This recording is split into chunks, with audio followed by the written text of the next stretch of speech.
magical. I mean, she'd say everything you want to dream away. We are legends every day. That's what she told me.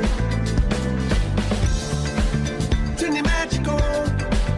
To me, she'd say everything you want to dream away. Under this pressure, under this weight, we are diamonds. And I feel my heart beating. I feel my heart underneath my skin. I feel my heart beating. You make me feel like I'm alive again.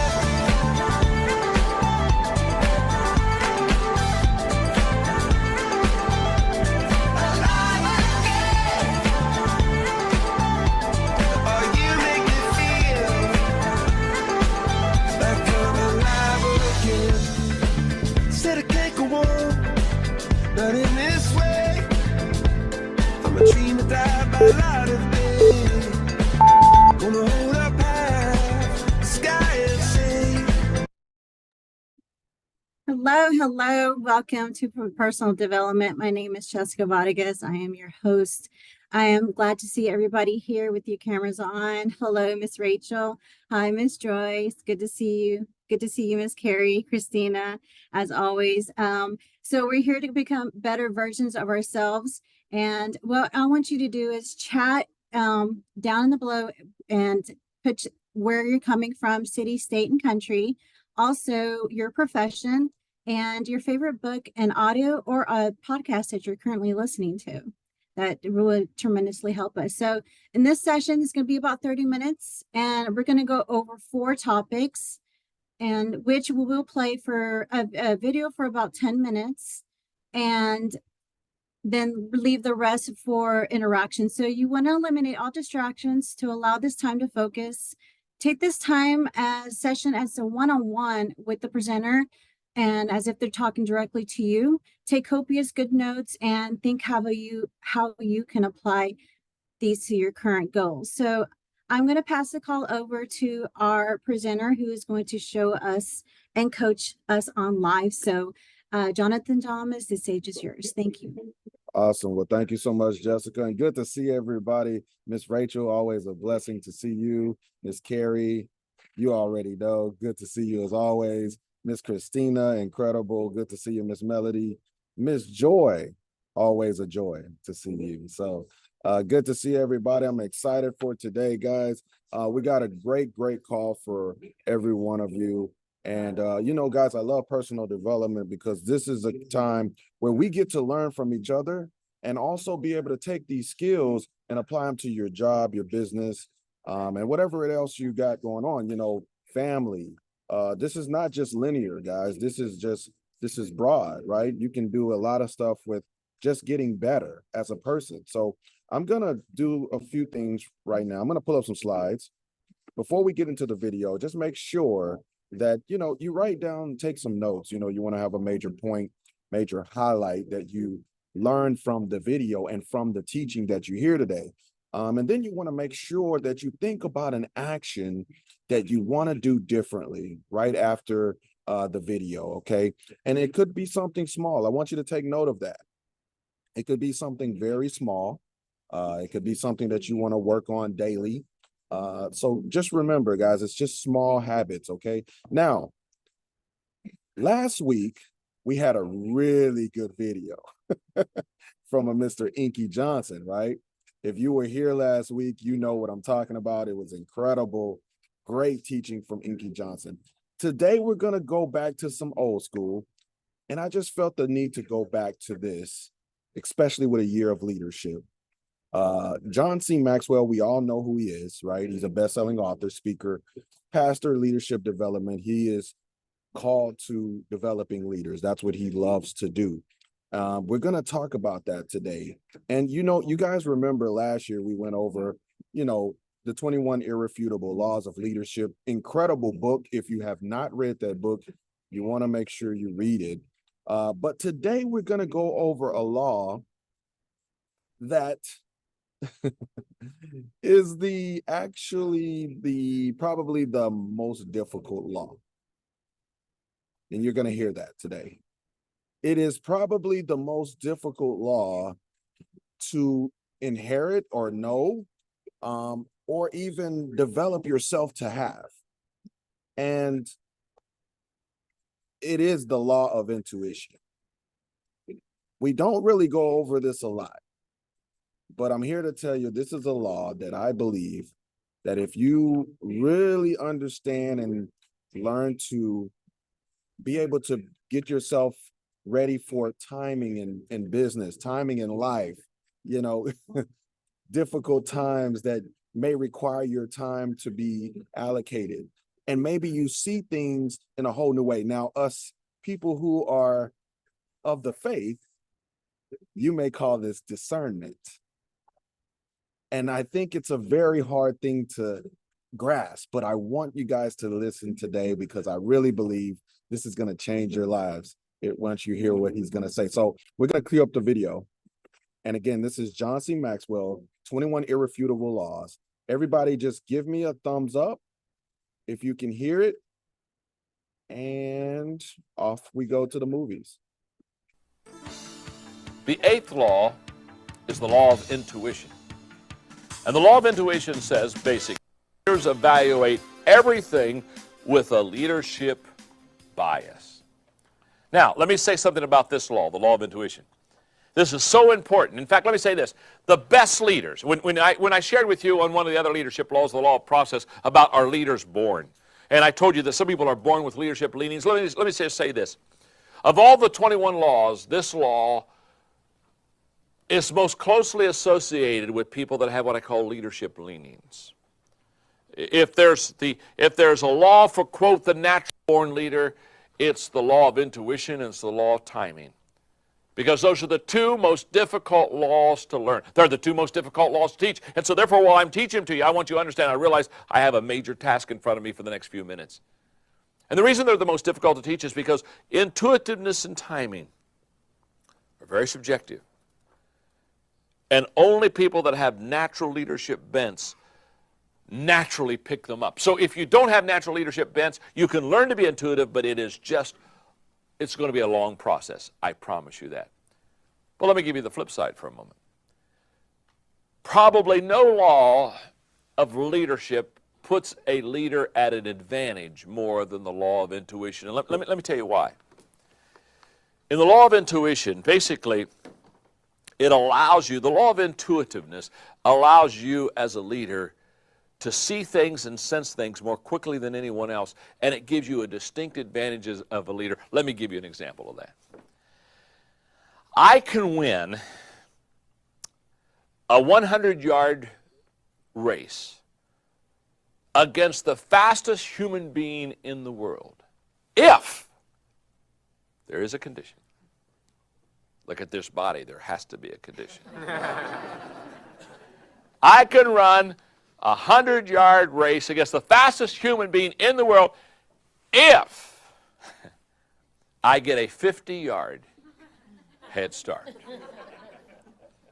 And I just want to stop here for a moment and say I have carefully considered the 50-yard head start. And I'm starting to say I maybe need a 60-yard head start. And you say, well, of course you can win the race. Of course you can win the race if you have a 50-yard head start. It's the whole point of the law of intuition. You know what the law of intuition is? The law of intuition gives you a head start on everybody else. In other words, it allows you to win the race. The fastest person doesn't win the race in leadership. It's the person who got started quickest. Understand that. And the law of intuition gives you what I call the leadership jump start. It allows you, it allows me to get going before anyone else can get going, and therefore we get to the finish line first. And somebody says, well, how did you get to the finish line? Are you the fastest? No, I'm not the fastest. It's not the fastest, it's the first in leadership. And what you have to understand is the law of intuition allows you to be first. So, let me see if I can do a good job teaching this law. The first statement I want to make is this one. In intuitiveness and in intuition, it's important for you to understand who you are, because in the area of intuitiveness, here's the way this works. Who you are determines what you see. In other words, if I'm a leader, I see everything through leadership eyes. If I'm a navigator, I see everything through a navigator's eyes. In other words, you and I see not what is, we see by who we are. Classic example is every once in a while I'll do something that's way out of my gift zone, just for an experience. I had a wonderful friend who loved nature. And I remember we used to go on hikes together. His name was Paul. And Paul would say, oh my goodness, did you see that bird? Did you see that ground? And he'd talk about all these things, and no, I didn't see it. I didn't see it. Well, Paul said, it was right there. It was right over there. Didn't you see it? No, I didn't see it. Why did Paul see all of nature and I didn't see a lot of nature? Because intuitively, that's who he is. He's a nature lover. I'm just a Mr. Magoo walking through the field, not having a clue what's happening. Who you are determines what you see. For example, my gift is communication. I do communicating almost every day of my life. And so whenever I have to communicate, whether it's in training sessions like this or in major auditoriums and stadiums across the country, it doesn't matter. I'm not nervous. I'll be honest with you, I just don't get nervous. People say, well, are you uptight? No, I'm not uptight. I'm going to go out and do what I love to do with people I love to do it with. And I'm going to have a great time. And so I enjoy it. Why? Why? Because it's my gift. My wife, Margaret, who in her earlier years was a school teacher by profession, communication is not her gift. And I always hate it when somebody, because, they say, well, would you come and speak to us? Ask Margaret to come and speak to us, because if they ask Margaret to come and speak to them, I know what's going to happen. She's going to come to me. She's going to say, John, they want me to speak over here. What should I say? Now, let me just stop here for a moment. If you don't know what to say, communication is not your gift. What do I say? So over the years, because we've been happily married for well over 30 years now, she knows that no longer does she come and ask me what to say, because I say, Margaret, So now she'll say, okay, don't tell me what to say. She said, just tell me, how do I get started? How do you get started? And like maybe she's going to go speak at a banquet, I'll say, well, just kind of listen to what people say before you speak and play off of them. And somebody says something, you get up and you just start talking about that. And she hates that answer. Well, I'm not trying to confuse her, and I'm certainly not trying to frustrate her. It's how I do it. Why would I do it that way? It's my gift. It's who I am. Now, let me flip it for a moment. Let's talk about clothes. You don't know anybody as bad at matching clothes as me. I mean, I have this clothes closet, and I have been known to go into my clothes closet, close the door, and just stare at stuff. For 15 minutes, paralyzed. I'm a leader. I'm paralyzed. Kind of drools coming down my mouth. Mary will say, John, are you in the closet? Yeah. You need help, don't you? Yeah. And she'll come in and say, what are you doing? And I'll tell her what I'm doing. And she'll say, oh, wear this sweater, these slacks, and these shirts. And she'll put everything together. And she'll throw it kind of to me, kind of like I'm a piece of garbage or something. Yeah. I'm a beggar collecting things. Oh, thank you. And she looks at me, and she'll tell me at the same time, she said, John, why haven't you figured this out yet?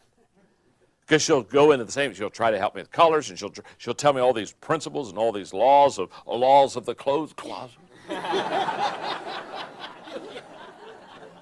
And she can't figure out why I can't get it. Well, I can't get it because it's not who I am. It's not my gift. I'm not intuitive in that area at all. Now, what I do is, when she'll say, okay, this sweater and these slacks match, what I'll do a lot of times is, what I've done, I'll put the sweater and the slacks on the same hanger. And then a shirt, and I'll get, and so I'm just set, because this is really great, because then I know, sometime when I don't have time to ask her, I'll just put them on. And so maybe a week later, I'll go in and put the outfit she gave me a week before on, and I'll be so excited, because I know they match. And I'll walk out, as soon as she sees me, she'll look at me, she'll say, are you wearing that again? Well, yeah. I could wear the same thing every day and be a happy man. Oh, she said, that's so boring. She said, you wore that last week. Don't do that. She said, people will see you. Then she'll go in and she'll take the same sweater and put it with the different slacks and different shirt. And I know she does that just to mess with my mind. And it works. And I'm totally confused. Or I love it. Sometimes I'll get dressed and I'll sneak out of the house before she's up, and I'll come back and I'll walk in the house and she'll look at me and she'll say, did you wear that? It's on my body. And she's saying, did I wear that? No, I'm buck naked. It's a mirage that you see here. Or I want to say, no, I had a good outfit. I changed in the garage before I came in the house just to mess you up. Now, what you have to understand is, Margaret still, to this day, can't figure out how I can't figure it out. It's not who I am. Here's what I want you to understand, and here's the key point. You're intuitive in the area of your giftedness. So whatever you're gifted in, you're intuitive in. And leaders are readers. They have the ability to read a situation. Why? Because they have some leanings in giftedness and intuitiveness in the area of leadership. So they see everything through the leadership grip. And what do leaders read and what do leaders sense? Since leaders are readers, what are they? Leaders are readers, number one, of people. They have the ability to see people. Not only just see people, but to understand where they are. Classic example, when I'm in a conference, if Margaret, my wife, happens to be with me, sometimes at the end of the conference, she'll say, a guy came up to you in that gray sweater. What was he talking to you about? I don't have a shot. I don't remember anybody coming up in a gray sweater. I don't remember anything that anybody wore. And she'll say, the guy with the gray sweater, the guy with the gray sweater. I don't remember the guy with the gray sweater. Why? Because she's very color conscious. I'm not conscious. If I could figure it out, I could tell her who was that talked to me and basically what they said. But see, I'm a reader of people. I'm not reading what you wear. I'm reading where you're going and who you are and what you're thinking and where you are in the group of people. Leaders are readers of people. They have a sense of where people are and how people feel and how people think and how people are responding. They pick up on that. Their leaders are readers of opportunities. Oh my goodness. They see an opportunity coming. In fact, they're kind of amazed. They look around and say, doesn't anybody else see this opportunity? Am I the only one that's getting on the opportunity bus? And they are. They get on the opportunity bus, and everybody else, they're around the depot, having a croissant, you know what I mean? They don't have a clue. They don't even see the bus. Leaders are readers of opportunities. Thirdly, leaders are readers of the environment. They have a sense of what's happening in the environment around them, and they can feel things. Number four, they're readers of timing. They understand the ebb and flow of timing and when to seize the moment as they can and when to let the moment go. Number five, they're readers of motives. They have the ability a lot of times to not only see what a person does, but have a sense of why they do it. They're readers of the future. I'm not talking about some kind of a person with a crystal ball, but they have a sense of what's coming around the corner. They can sense what's approaching and what's up in front of them. Number seven, leaders are readers of the placement of people. They know where to put people. They have a sense of what people's giftedness are, and so they kind of say, I think they would maximize their potential in this position. And finally, I think leaders are readers of the process. They understand process well. They understand that it takes a while for them to develop in a daily sense, but they also realize it takes time for people, and they can kind of look at people and know where they are on their journey and how far they are from becoming the leader perhaps that person wants to be. But here's what I know. Leaders are readers of people. And the law of intuition basically says that if you can be intuitive, you get a head start.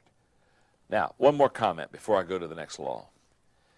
If you find that this isn't a strength of yours, and many of you will be very frustrated with this law because it's a little bit subjective, I would just suggest a couple of things to you. One is find an intuitive leader and hang out with them. Because I have found that if you hang out with an intuitive leader and ask them questions about why they did this or why they said that or why they went there, that many times they'll give you a read of how they can see things. And if they give you a read of how they can see things, they'll begin to teach you to see those same things. I would say, secondly, also, is lead out of your gift mix. Whatever your strength is where your intuition is. So therefore, for example, when you get to the law of navigation, if you're a good navigator, like Chuck is, it's very simple.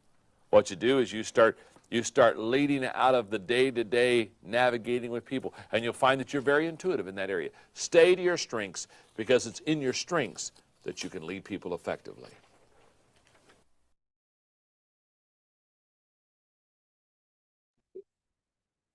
All right, ladies and gentlemen. I want to open it up to you guys, but I was taking notes. I had some conversations about this. I think it was on Monday, and some of you have, maybe have done a personal accountability or coaching call where, I've gotten to talk about leadership awareness, understanding, having that intuition. And there's books that help you, honestly. We've recommended, How to Win Friends and Influence People, those types of books where you can understand listening and having those awareness. But what he's talking about, I see why, and I think all of you can agree. I see why this is an intimidating book, because some of you, you may be thinking, well, I don't know, like, I don't understand some things that I'm doing, or I don't know why I do the things I do, or why I say the things I say, or why I can't do this certain thing, or why I don't catch it when everybody else is catching it, and so it does take some work. So we can all agree there, but it's a good thing we hear it, because now your intuition, your antennas are up now. Like, where's my gift at, So I want to open it up to you guys. Does anybody want to share what they learned and what they gleaned from this? And as always, be respectful of the time, because I want everybody to speak who wants to. Anybody want to share first? Go ahead, Jess. This is exactly what I needed. So I liked what he said about, what stood out to me is that enjoy your gifts, embrace your talents. What am I going to change is define who I am, and I'm defining who my leadership law lid now is, because I'm seeing now how leaders like you and others see things and direct, and people see things that I don't see, and you direct people to, okay, this is your gift and talent. And a lot of those qualities in leadership, some of us are wanting to learn. So that my question was going to be, hey, it's okay not to understand, but should I just stay at, that's just not who I am? So I'll just leave it at that. But thank you so much. This is amazing. No, great. No, that's a great question to ask. Personally, sometimes I think you have to distinguish what that question is to some people, right? Meaning, what do I mean by that? Well, there's things that we speak over each other that are over ourselves that may be more of a comfort in the fact that it makes you feel like it's a defense mechanism. Like, for instance, I'll just give you an example. Someone may say, well, I'm not a great customer getter, or I'm not a great this. That may not be true. It may be you just didn't apply yourself to it like you wanted to, or you didn't focus on it. And you know what I mean? So there are things that you are good at. Maybe you just haven't enhanced those gifts or even worked on it. When I played basketball, there was things I wasn't good at, right? But through practice, I became good. I could easily say, well, I'm not good at shooting. That wouldn't get me anywhere, right? So thank you for sharing. Miss Joy. Hello, everyone. hello. I'll be quick. Yes. Okay, the one that really get me is you stay in your strength. That's when you can lead people. Mm, Okay, it goes with the leaders are readers, you know, like timing. mm, I think my problem is when I do something, I want the result right there, right now.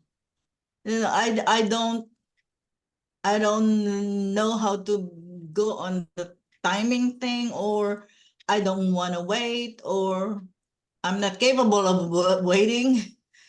It's just when I do something, I want the result right there and there. And that's where I need to really learn. You know, there's time for everything. There is the process, there is all these things that needs to be done, or you know, things. It's not that I want it done, then it will be done. So that's what I need to really be working on myself, I think. uh, and you know, thank you for sharing that. You know, that's number 8, right? Leaders can read the law of process, understand process.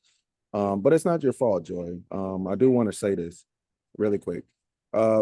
We have, unless you were born into a family that has been entrepreneurs and they taught you all strictly entrepreneur. They didn't even formal education. They were like, yeah. But here's how you know, if you were born into that, then I could see you having that already awareness of process. But to be honest with you, most of us on this call have went to school, maybe went to, you know, was taught to get good grades, go to college, which I adopted that. And I became that person. And we've been in years of involved with that. So it's hard to understand that you're going to do things and not get paid for it as an entrepreneur. So whereas we're used to time check, this is an hour, that's what I get in an hour. This is, we're used to that. So it's not your fault. Trust me, that's something we all have to deal with as an entrepreneur, and you have to get past it. So you're right. Thank you for bringing it up. Miss Melody, you're on mute, dude.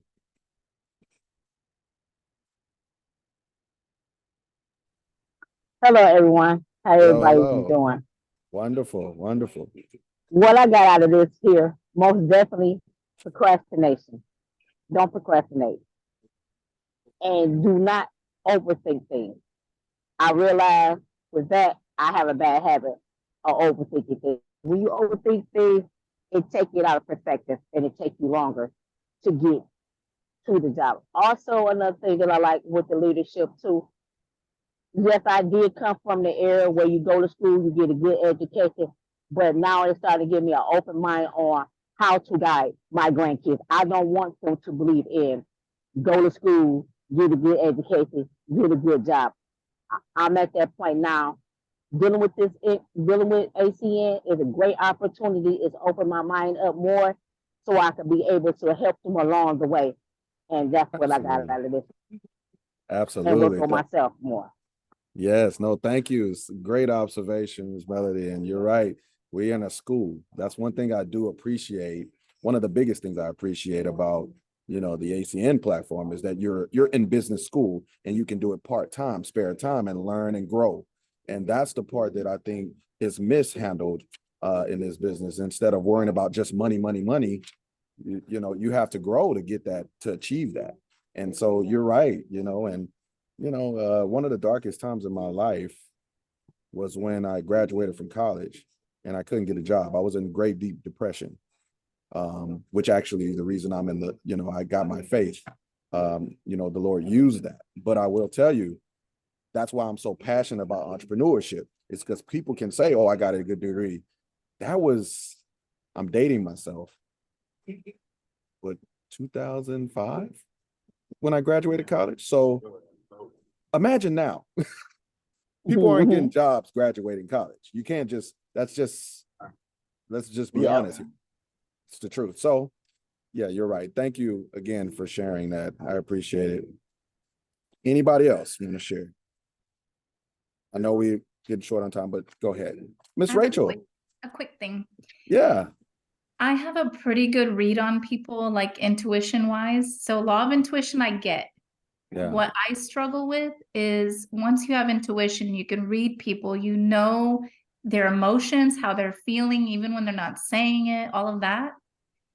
The hardest part for me to learn as a leader is, what do I do now to help them? What do they truly need to help themselves? And that's the caveat. It's a hard thing to learn and practice, because sometimes it's not that you're reading them wrong, it's that you don't know what they really need to help themselves grow. So No, it's hard. that's a great observation, Rachel. And again, this is why this is one of the most difficult, difficult laws, guys.